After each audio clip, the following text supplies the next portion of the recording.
सोचिए जरा, अगर एक छोटा सा नाम आपकी पूरी जिंदगी का सबसे बड़ा सच बन जाए तो क्या होगा? अगर जिस राज को आप दूसरों में ढूंढ रहे हैं वही राज आप खुद हो तो कैसा लगेगा? आज की कहानी में ऐसा ही एक धमाकेदार मोड़ आने वाला है जो आपके होश उड़ा देगा। आगे बढ़ने से पहले अभी इसी पल चैनल को सब्सक्राइब कर लीजिए, क्योंकि ऐसी रहस्यमयी और दिल को छू लेने वाली कहानियां आपको यहीं मिलने वाली हैं। अब कहानी शुरू होती है एक ऐसे ट्विस्ट से जहां सच धीरे धीरे परतों में से निकलकर सामने आने वाला है। बहुत दिनों से जिस नाम ने सबको उलझा रखा है, आखिरकार उसी नाम का राज खुलने वाला है। नाम है राजनंदिनी। एक ऐसा नाम जो कंपनी के ब्रांड से लेकर लोगों की जिंदगी तक में गहराई से जुड़ा हुआ है। लेकिन कोई नहीं जानता कि इसके पीछे छुपा सच कितना बड़ा और चौंकाने वाला है। आगे की कहानी जानने के लिए वीडियो को अंत तक जरूर देखिए और बीच बीच में लाइक करते रहिए, ताकि हमें पता चले कि आपको ऐसी कहानियां पसंद आ रही हैं। असल में होता कुछ ऐसा है कि अनु ऑफिस में अपने काम में लगी होती है, रोज की तरह फाइलें चेक कर रही होती है, मेल्स देख रही होती है। तभी अचानक उसकी नज़र एक खास इनविटेशन पर पड़ती है। ये कोई आम इनविटेशन नहीं होता, बल्कि कंपनी की तरफ से पहला सेलिब्रेशन इनविटेशन होता है। उस कार्ड पर एक नाम लिखा होता है जो अनु के दिल दिमाग में हलचल मचा देता है। नाम होता है राजनंदिनी।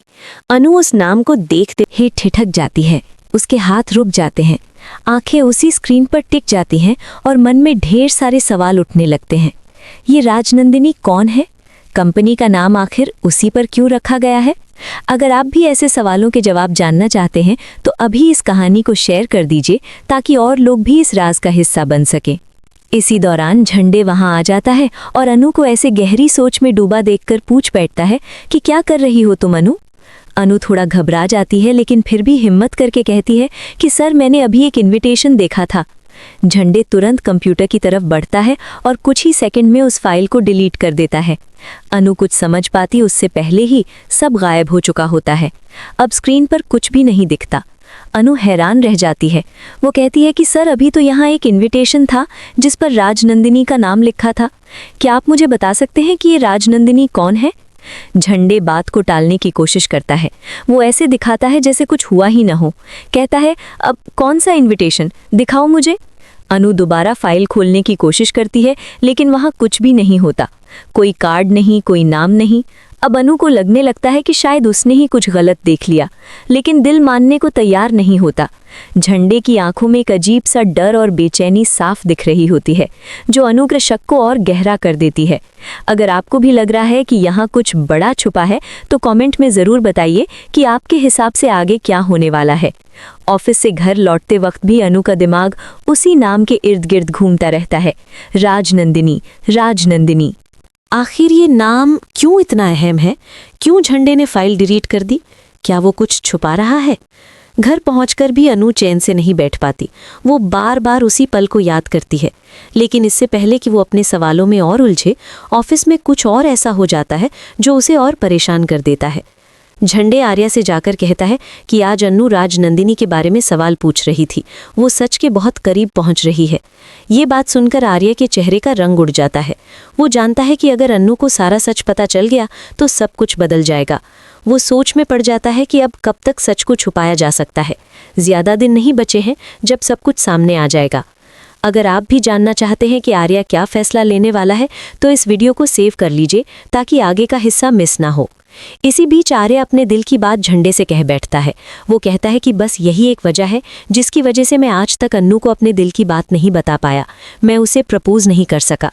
मैं उससे बहुत प्यार करता हूँ, लेकिन ये सच, ये राजनंदिनी का सच मुझे रोक लेता है। ये सुनकर झंडे भी चुप हो जाता है। दोनों जानते हैं कि ये सिर्फ एक नाम नहीं, बल्कि एक पूरा अतीत है जो वापस सामने आने को तैयार है। इसी वक्त अन्नू वहां पहुंच जाती है। उसने ये सारी बातें सुन ली होती हैं। वो शॉक्ड रह जाती है।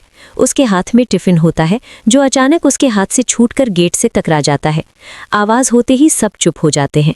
अन्नू की आंखों में सवाल, दर्द और हैरानी साफ दिखाई देती है। वो बिना कुछ कहे वहां से चली जाती है। अगर आप भी इस सीन को अपने दिमाग में महसूस कर पा रहे हैं तो एक लाइक जरूर बनता है। अन्नू के जाने के बाद झंडे आर्या को समझाने लगता है। वो कहता है कि तुम ऐसा नहीं कर सकते, तुम्हें बहुत संभल कर रहना होगा। ये सब क्या है? कभी फूलों का बुके, कभी छोटी छोटी कोशिशें। तुम्हें याद रखना चाहिए कि तुम कोई 20 साल के लड़के नहीं हो। ये मामला बहुत नाजुक है। आर्या भारी आवाज में कहता है कि तुम सही कह रहे हो, लेकिन मैं क्या करूं? मैं खुद को रोक ही नहीं पाता।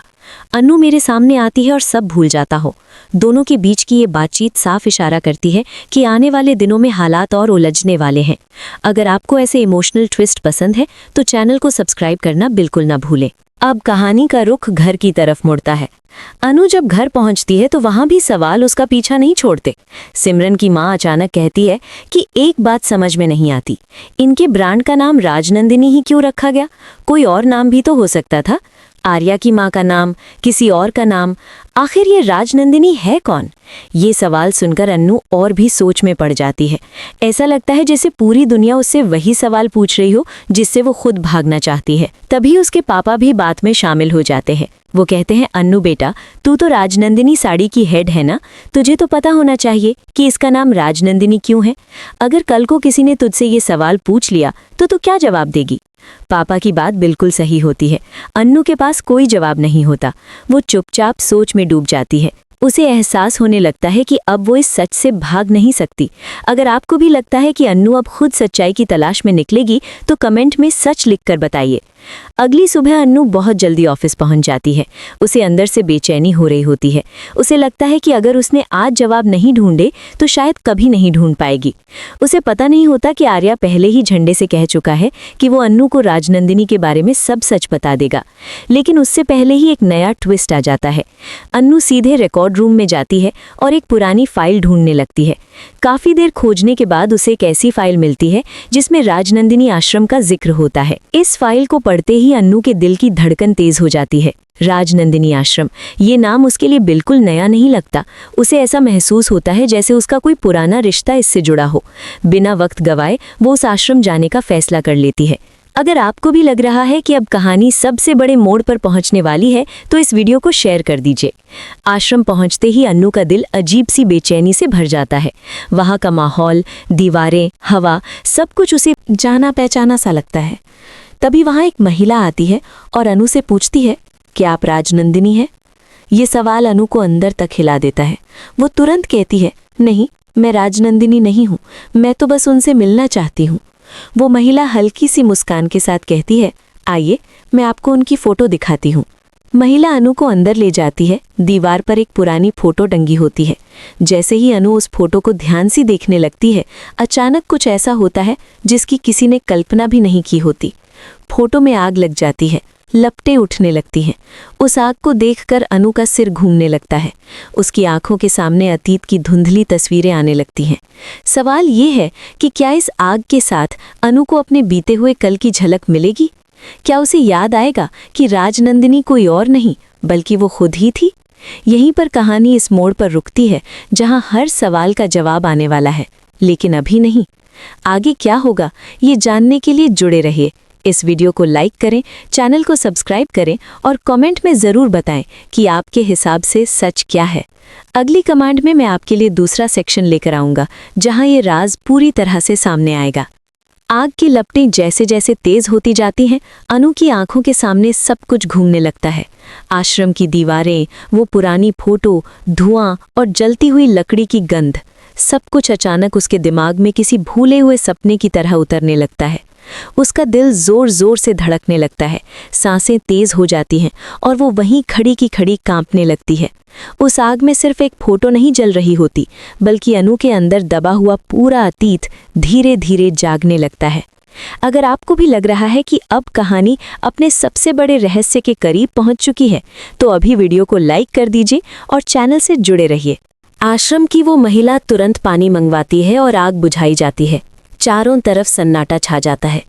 अनु की आंखों में डर, उलझन और अजीब सी पहचान का भाव साफ दिखाई देता है। महिला अनु को सहारा देकर एक कुर्सी पर बिठाती है और प्यार से पूछती है, बेटा क्या तुम ठीक हो? अनु सिर हिलाकर हाँ तो कर देती है, लेकिन अंदर ही अंदर उसका मन सवालों से भरा हुआ होता है। वो बार बार उसी फोटो को याद करती है जो अब राख में बदल चुकी होती है। उसे लगने लगता है कि उस फोटो से उसका कोई गहरा रिश्ता था जिसे वो अब तक भूल चुकी थी। कुछ देर बाद अनु संभलती है और उस महिला से पूछती है, आपने मुझसे वो सवाल क्यों पूछा था? आपने मुझसे क्यों कहा कि क्या मैं राजनंदिनी हूँ?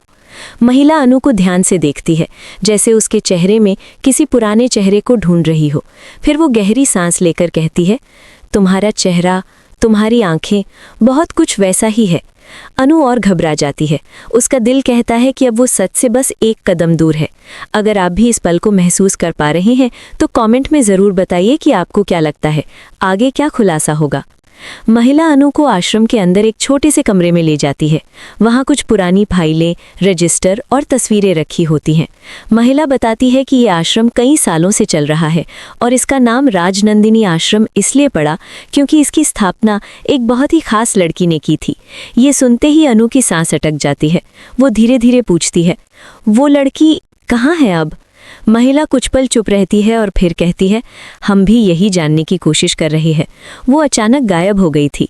ये सुनकर अनु के दिल में अजीब सी टीस उठती है, जैसे वो उस लड़की के दर्द को महसूस कर पा रही हो। इधर ऑफिस में माहौल पूरी तरह बदल चुका होता है। आर्या को पता चल जाता है कि अनु आज बहुत जल्दी ऑफिस आई थी और अब वो कहीं बाहर चली गई है। उसे बेचैनी होने लगती है। वो झंडे से पूछता है कि क्या अनु कुछ कहा था। झंडे समझ जाता है कि बात बिगड़ चुकी है। वो आर्य को बताता है कि अनु ने राजनंदिनी आश्रम की फाइल निकाली थी। ये सुनते ही आर्य का चेहरा सख्त हो जाता है। वो कहता है, मतलब वो वहां पहुंच चुकी है? झंडे सिर हिलाकर हाँ कहता है। दोनों जानते हैं कि अब सच को रोकना नामुमकिन है। अगर आपको भी लग रहा है कि अब आर्य और अनु आमने सामने होंगे तो इस वीडियो को शेयर जरूर कर दीजिए। आश्रम में अनु उन पुरानी फाइलों को देखने लगती है। एक एक पन्ना पलटते हुए उसके हाथ कांप रहे होते हैं। अचानक उसे एक पुराना रजिस्टर मिलता है जिसमें कुछ बच्चों के नाम लिखे होते हैं। उन नामों के बीच एक नाम ऐसा होता है जो उसे अंदर तक हिला देता है। नाम होता है अनु। उसके हाथ से रजिस्टर गिरते गिरते बचता है। उसका दिमाग सुन्न हो जाता है। वो खुद से सवाल करने लगती है, क्या ये मैं हूँ? क्या मैं कभी यहाँ रही थी? महिला उसे संभालती है और कहती है कि बहुत साल पहले यहाँ एक छोटी